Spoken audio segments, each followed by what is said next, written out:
everybody. Welcome to Below Pro. And typically we're a Let's Play channel, so of course that entails that we play video games. But with video games, there are all kinds of components. There's design, there's mechanics, but there's also music. So today we have some special guests in to just talk with them about their experiences. The group I have with us today, Shoptimus Prime. And we're our typical hosts here, Denny and Jason. But of course. Yeah. And these guys are the guys that did the theme song as well as the hidden song in 2017's Cuphead, which won for Best Artistic Direction. Hi, guys. Hey. Great. No problem. So if you guys just want to introduce yourselves and also your role in the barbershop group, that'd be awesome. Sure. My name is Mike LaScala. I'm from Buffalo, New York. The quartet is obviously from Toronto, and I sing the tenor, the high part in the quartet. My name is Michael Black. I sing lead in the quartet, and I'm just from Toronto, actually just a couple blocks away from here. My name is Tom Mifflin. I sing bass. I'm from Toronto as well. My name is Joel LaScala. I'm actually Mike's brother, and I sing baritone. I guess to just kind of get us started, how did you guys come to be a group? That's I got this. Well, so like you kind of we're all part of the Barbershop Harmony Society, which is composed of about 800 choruses throughout Canada and the US. And so we were all kind of members of that society. We all kind of sang in choruses before we became a quartet. And we just would meet each other at international conventions or at chorus rehearsal. These guys met before that, obviously, but yeah. So they actually met at Joel's birth. Yeah, really? Yeah. Wow. I presume maybe. Yeah. Better not have been. So yeah, we just met at these conventions and you know, the voices gel, the personalities gel, and yeah, we just put together a quartet. Now, originally it was Tom and I and two other guys, and then we brought in Mike when our original tenor left for school. He moved to Calgary, and we brought in Joel. What's your name again? Yeah. When our original baritone moved to China. Oh, wow. Yeah. Okay. Jason, did you have any questions for them? He's pretty excited. Yeah, I know I've been quiet, but I'm super excited. I love Cuphead, and I think it's incredible. Why barber quartet? What drew you to that type of music? We probably all have a separate answer for that, but I think there's something unique about barbershop where the chords kind of have a ringing sensation to it. So when you're part of it, it's almost like a physical kind of sensation. And that's kind of what keeps us, I think, addicted to it. Yeah, it's not like most other types of a cappella. Even there's not a lot of there's no vocal percussion. Obviously, there's not a lot of those kind of trying to replicate the sounds of instruments. It really is just relying on the lyrics and the voices. So that's kind of what I like about it, and I like the style because it's a close harmony. So all the voices are close and tight as opposed to some of the spread out other a cappella. But you know, I like all types of music. So yeah, I would just add to that. Like once you have the experience of ringing that close harmony, you just can't stop. That's the extent of it, I think. Amazing. Do you want to say that? If you seem to have another point. Go ahead. I'm curious about the kinds of gigs you guys do, because I mean, it seems so niche, and yet you say 800 members that travel internationally. So what are the kinds of gigs that you guys take on when you guys take on a traditional job? Like, where do you go, and what are the kinds of things you guys end up doing as a group? Yeah, so there's actually 800 choruses. There's about 20,000 members. Oh, there you go. There's a ton of people. We've been really lucky. We kind of found a niche, especially in Ontario a couple years ago.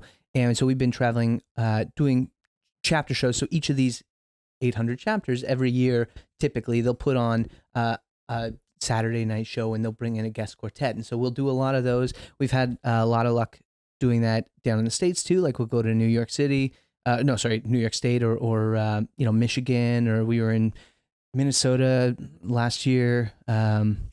yeah, so all at Wisconsin. So we've traveled a lot for that. We're also a competitive barbershop quartet, so there's lots of competitions in the States. So we've competed in. Tom, where Where have we competed? We've competed in Portland, Pittsburgh, Las Vegas, Toronto. So we've competed at a bunch of different internationals. Nashville, no, Harmony U in Nashville. But yeah, so in addition to the competition, a lot of the chapter shows have like a youth workshop teaching component as well. So we might do it like a teaching workshop during the day and a show at night. But we've done like proposals. We did a MasterCard commercial for tied in with the Leafs a couple of years ago. Very cool. We'll pretty much take any excuse to get together and saying like whatever you want us to do, we'll do it. Yeah, pretty much. That's really, really fun. And so with that, how did you guys get involved in the Cuphead project? So this is a story that probably goes back farther than you would expect. Back in 2013, we had a different baritone at the time, and one of the guys, Chad Moldenhauer from Studio MDHR, he had got, I don't know how he learned about this other quartet that was no longer active at the time, but they said, hey, you should, if you're looking for a barbershop quartet for this gig, you should get a hold of Shoptimus Prime. So he got in touch with us, and we did just a little thing at the time. At the time, like Chris Madigan, who was the composer for Cuphead, wasn't in the project at all. So this was before any of that. We were just going back and forth with Chad, and we did this little, I don't know, minute-long promo barbershop, song. And you can still, if you go back, you can find it on YouTube. If you go back to some of the original promo videos that they did for Cuphead, you can still hear that little piece. And part of it made it in the game too, right? Yeah, actually, when you beat a boss, like when you come back to the map, it says like Cuphead, and that's from that original recording, which we recorded in his apartment in Guelph, like around this $10 microphone from Walmart, like in his bedroom, like, and that is in a critically acclaimed international best-selling game. Yeah. So you can do it. I haven't even heard the full version of that. I didn't even know it was out there. It's on YouTube. Yeah. So obviously, like, that was 2013. That was late 2013, and then the scope of the game changed tremendously. Right, it went from, I think it was just going to be basically boss battles, but then they added in a whole storyline component and things like that. So but we and as far as we have no idea what's going on. We saw like Cuphead come up every once in a while in Google searches or whatever, but like we don't know what happened to the thing. So we're like, okay, well, whatever. It was fun to do while it lasted. And then I guess it was late last year, Chris Madigan, the composer, when he came on board, he got in touch with us and said, hey, we want to bring you back on, but we want you to do some different songs. And he had composed some, and we went back and forth with him. Like, he's a very prolific jazz composer, but this was kind of his first crack at barbershop. So we went back and forth with him and chatted through some of the stylistic things about the barbershop style. He actually got, there's a like 100-page barbershop arranging manual that we got shipped in from Nashville, so that he could learn about the style and how to do it properly. And so he put together one of the songs, the theme song. And then that the quick break, the little teaser song in the middle, or the Easter egg song, that was, he kind of like started arranging barbershop and got the final version of the theme song out. But he said, he'd learned so much about the style, and he's like, there's so many things I do differently. So he put together that second song to kind of, so it's a bit more what we would consider barbershop. But I mean, both songs are really well done. And all of the music in the game is pretty incredible. Yeah, it's absolutely brilliant. Yeah, like hearing like the instrumental pieces, like it's pretty crazy to think that like we're on the same soundtrack, like these crazy talented musicians and then us. It's like, well, you guys didn't sound so bad just coming in. Just coming in rehearsing a little bit. I do say so myself. No, but it's you guys. It's there. I'm stumbling over my words now. Like it's nice to have people on this couch here, and like in our eyes, it's just like, this is amazing to have you guys in, and to hear you be like, yeah, we're just people, and then all these other talented people, and that's a great thing to have in a community of artists, to be like, so humble and having that eye on everybody else and being like, you're all amazing too. Yeah, we're only like maybe as popular as like the Beatles or someone like that. Yeah, we're probably, like I don't but way more humble. We're probably Right. We're probably the most humble people. far more humble. Yeah, Yeah, we're the best no at one being is- humble. No one is more humble than I am.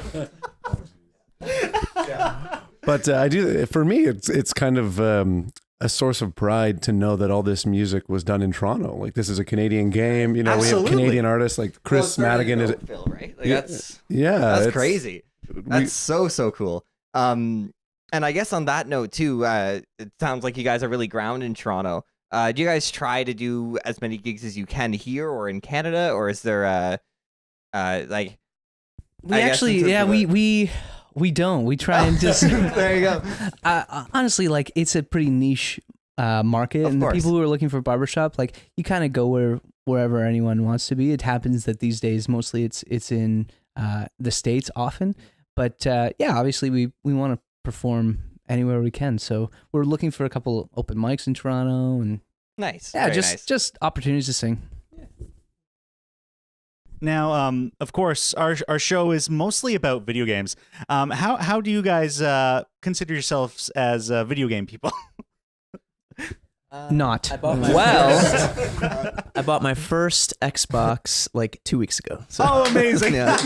Well, no, it was a couple more weeks ago, but I wanted to play Cuphead, so I bought an Xbox Okay, for the so sole reason of playing Cuphead. I am not. I don't think neither Mike or myself are gamers at all, but we did beat Cuphead. So that says something, if I may say. We were pretty proud. Wait. Did you finally beat it? Because I know you guys were stuck at the end for a long time. We finally beat it. We finally beat it. Yeah. Okay. Because a couple rehearsals ago you still hadn't, but you have now. Okay. I beat the carrot boss. The first boss. Yeah. I watched the intro on YouTube. That's the carrot boss is Of other basically like the people end beat of the tutorial. So congratulations. Absolutely. I mean, you would have had to click a couple of buttons to get there, though. So That's true. it's almost PC gaming. Right. Be talking to a mic. I used to be somewhat more of a gamer when I was a little bit younger. Now that I'm older, I'm also more cheap. So I don't have any new consoles. You know, like I bought a PS3 probably 4 years after it came out. So I'm play a little EA Sports, NHL games, and I used to really be into Halo. That was a pretty good one too. That was a good era.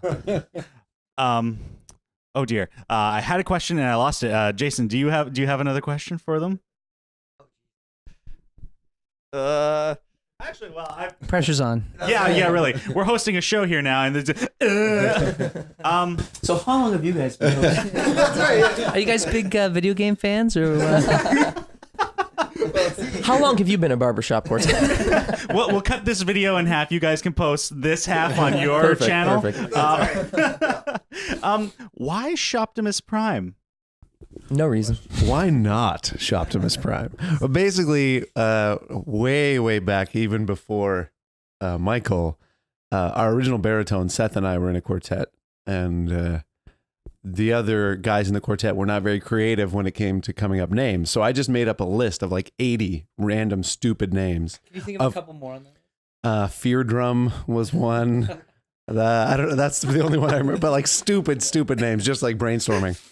Fear Drum. I don't know if I was thinking like we're gonna be a Halloween theme. I don't know what that was. But then when we formed Shoptimus a couple of years later, Seth, who kind of initiated it, had said in this email like, I remember Tom came up with this name Shoptimus Prime that I thought was awesome. And that was why I didn't think we'd think we'd still be a quartet like 7 years later. But we kind of have warmed up to it, I The think. too long didn't read version of that is Tom's an idiot. Yeah, pretty much. But I mean, I feel like none of them are really coming to my head right now. But I feel like a lot of barbershop groups tend to have pun-related names. Yeah, what's that they say in The Simpsons? Like the B sharps, right? It's got to be. Oh, yeah. You need something that seems clever at first, but gets less funny each time you hear it. And we nailed it. Yeah, I think a lot of quartets have like music pun names, like here comes treble, or another one that I can't think of. Now, Basic Instinct. you would think that most people would get that it's like a Transformers thing, but not know why shop until you see the apostrophe and barbershop. Yeah. But we find that most of the people we run into in the barbershop community, who a lot of them are older, don't know what Transformers is. So they get the shop part, but kind of have to explain it a lot. But Yeah, so I imagine, because you're right, like a lot of the barbershop demographic tends to be an older crowd, right? yeah, it's definitely getting younger, pretty good. rapidly. Yeah, the average age is decreasing a lot over the last few years. But you have people of all ages, so there's always people who maybe aren't quite with the pop culture, but Yeah, the kind of surge in collegiate a cappella groups, like Pitch Perfect, in the last 5 years or so has been really helpful. And younger people are, good musicians, good singers are interested in singing a cappella because it's fun. It's fun. And it's a good outlet to sing a cappella after you've graduated, right? Like a lot of people, there's no, that could be your life throughout university or college, and then afterwards, it's like, well, there's not really a place to do this, right? So that's I think they're trying to really lean into that demographic there. Mm-hmm. And I kind of went through that too, because I was part of an a cappella group in university, and I got to attribute a lot of that to you guys from when I met you years before, because I really fell in love with the barbershop. I only did one gig with the Oh Yeah chorus, but or the group. Yeah, you're right. But You know it. it would thank you. But it was so much fun. Like the community is just fun is probably the best way to put it, because it's just a lot of people singing, and that's got to be one of my favorite things about art, is just when people get together, make something that is beautiful, and gotta be just gonna put this out there. Singing is pretty cheap if you're good at it. yeah, Even and if you're not. you bring up a good point.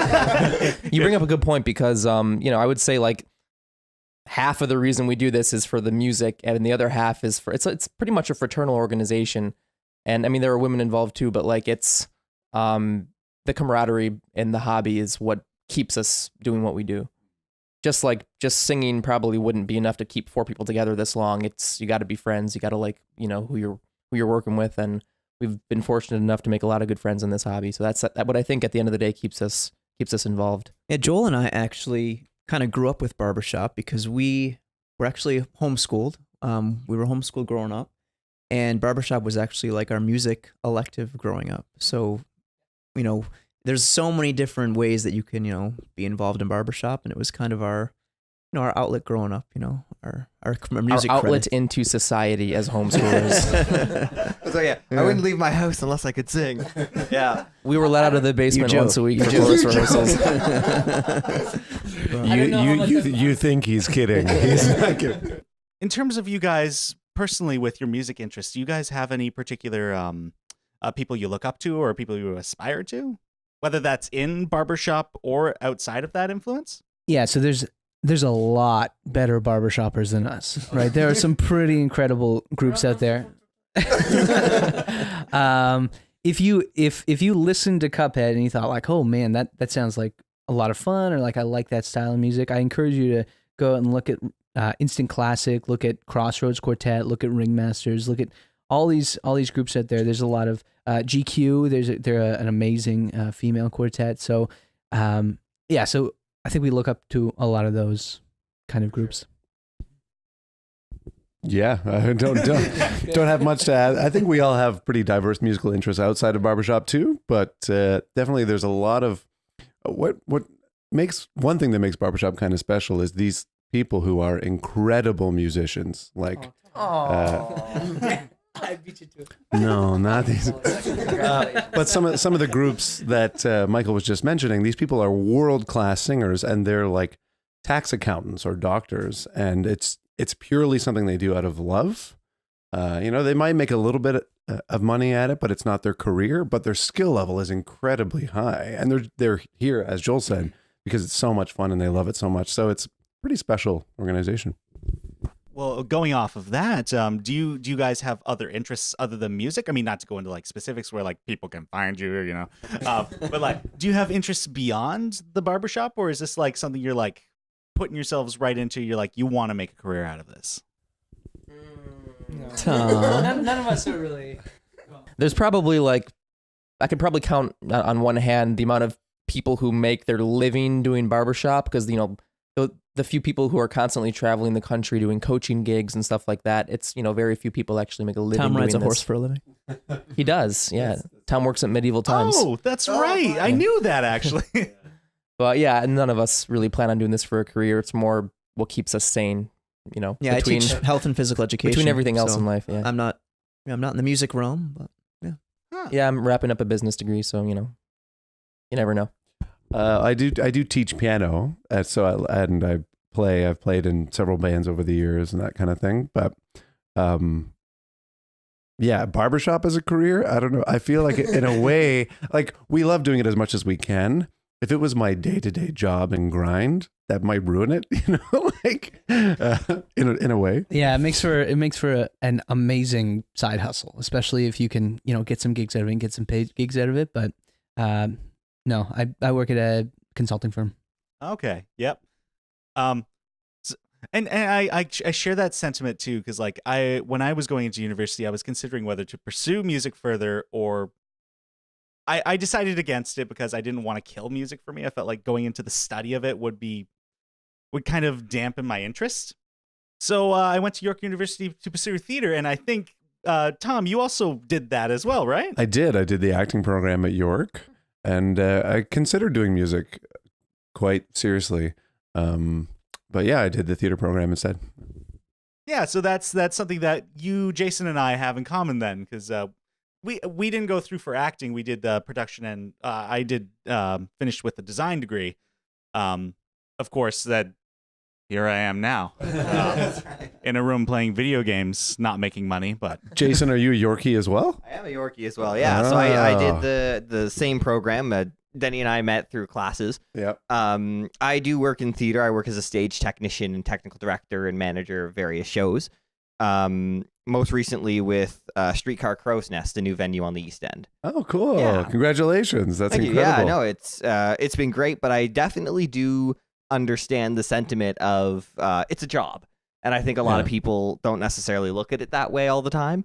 There's definitely an element of, oh right, you have to do every little piece of it, whether you like it or not, to bring the whole thing together. And there are certain elements this is really fun, and it's easier to kind of take it in strides as opposed to doing it full time.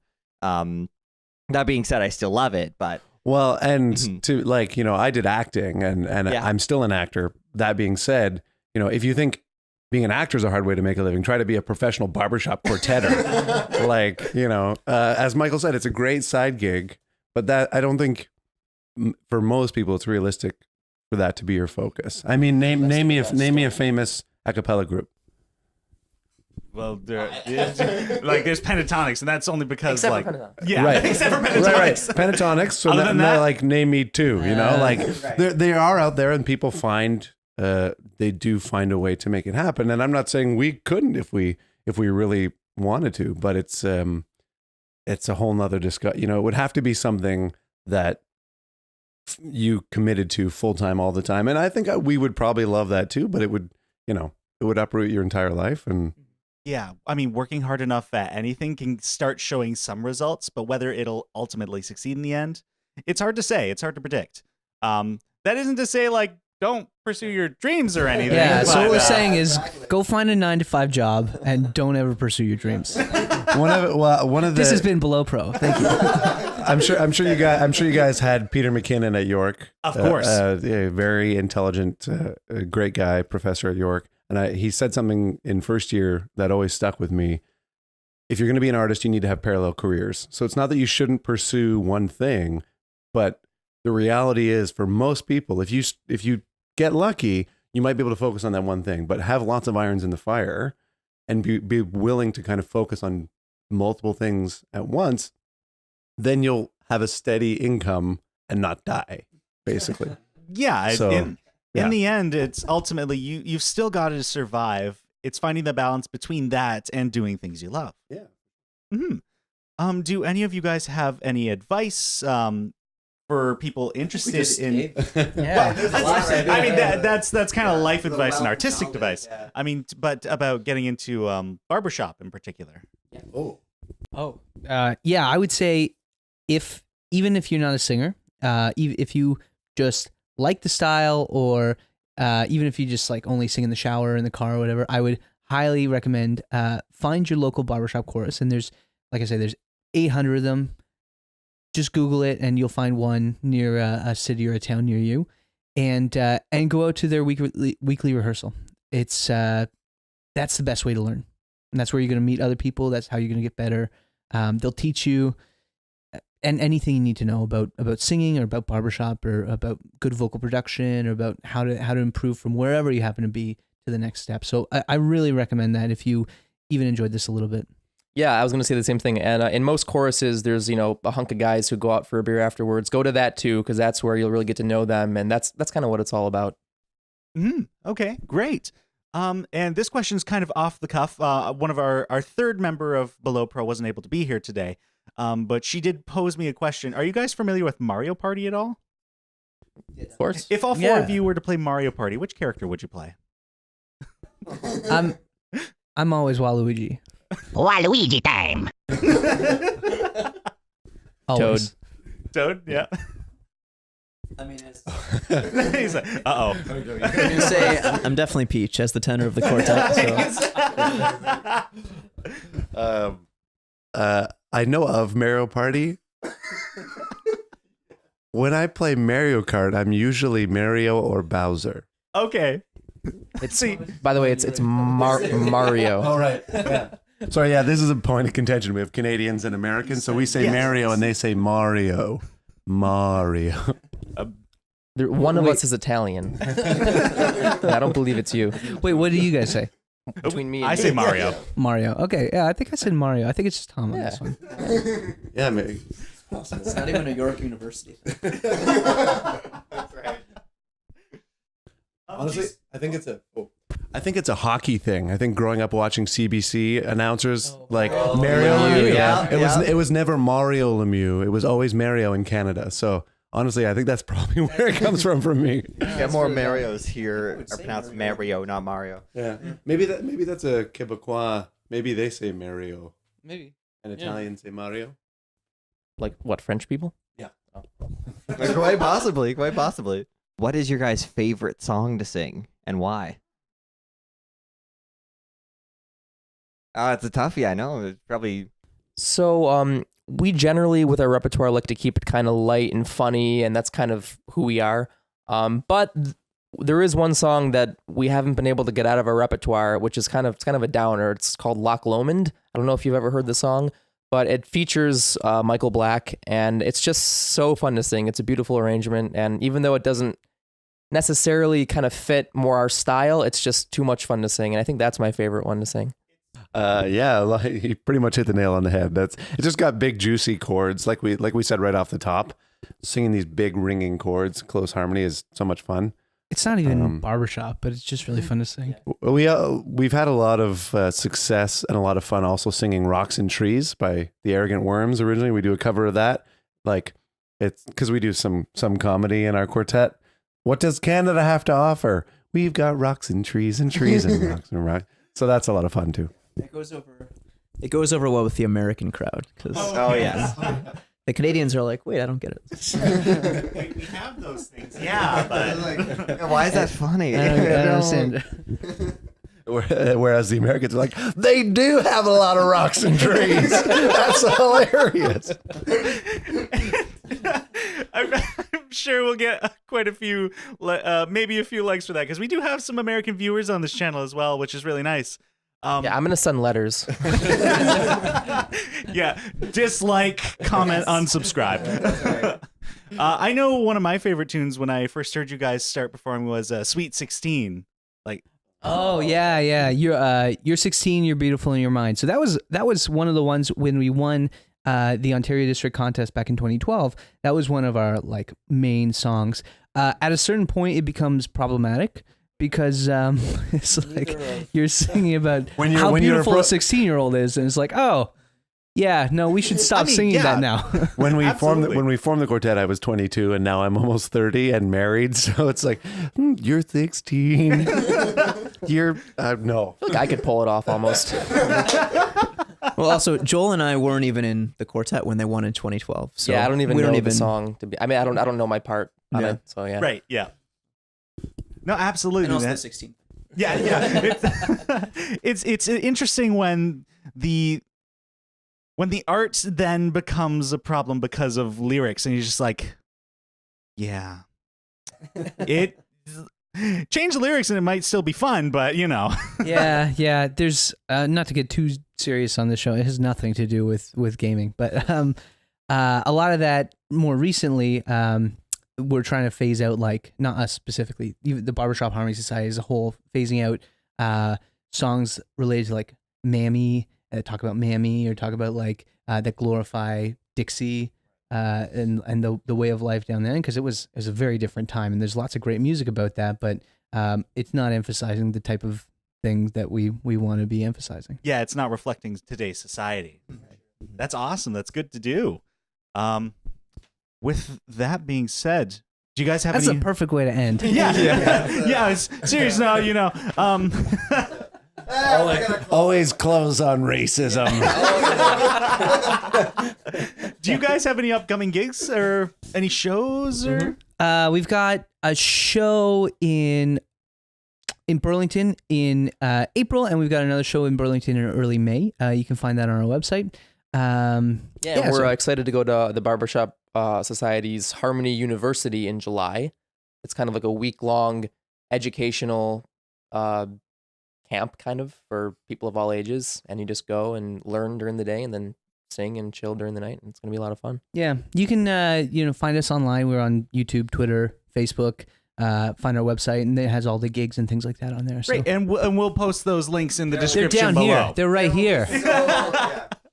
Am I doing this right? I saw one over there. Hey though. guys. I'm on. Make it more hard. I'm on the YouTube. Hi, internet. Like, fave, subscribe. But please. Yeah. You didn't hear it from us this time. I'm Adam from What Culture, and this is. That's right. I guess with that, I guess we'll just wrap things up here, and you guys have a piece you Yes, can yes, perform. yes, we do. Yes, yes, Yeah, yes. we're gonna be this- singing. This is exciting. Singing. All right, let's get to it. Well, Cuphead and his pal Mugman, they like to roll the dice. By chance they came upon the devil's game, and gosh, they paid the price. Paid the price. And now they're fighting for their lives on a mission fraught with dread. And if they proceed but don't succeed, well, the devil will take their heads. Thank you guys so much for coming on the show. It's been a blast. Shoptimus Prime. I don't know if I'm in frame right now. Yeah. Shoptimus Prime. Check them out on YouTube. We'll have their links below, their website for check out their upcoming gig in April. And thank you guys so much for coming on the show. Thank you guys. And all the best in your future, guys. Thank you. Thanks for having us. All right. And we'll see you guys next time on Below Pro. Bye-bye. Oh, no.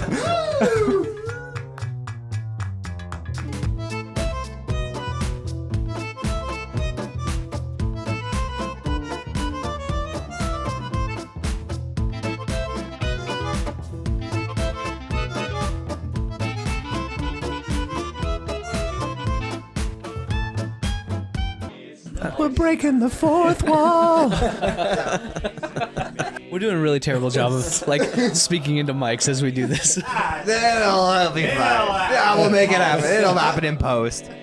I should get one last question after you guys perform, because I thought it was funny. I saw that somebody had posted, I don't remember where it was, but somebody was like, oh, you can tell it's all one person. Just so. Yeah, you guys commented and we're like, no, it's not. We're like, oh yeah, you could tell. Okay. That's like the ultimate compliment for a barbershop quartet. Though. Yeah. Yeah, we were just like, yeah, you're right. It was It's one like, person. oh, my bad. I didn't realize. Please hire us one person on your next show. It's Sometimes life moves pretty fast. If you don't stop and take a look around once in a while, you could miss it. All you Ferris Bueller fans out there.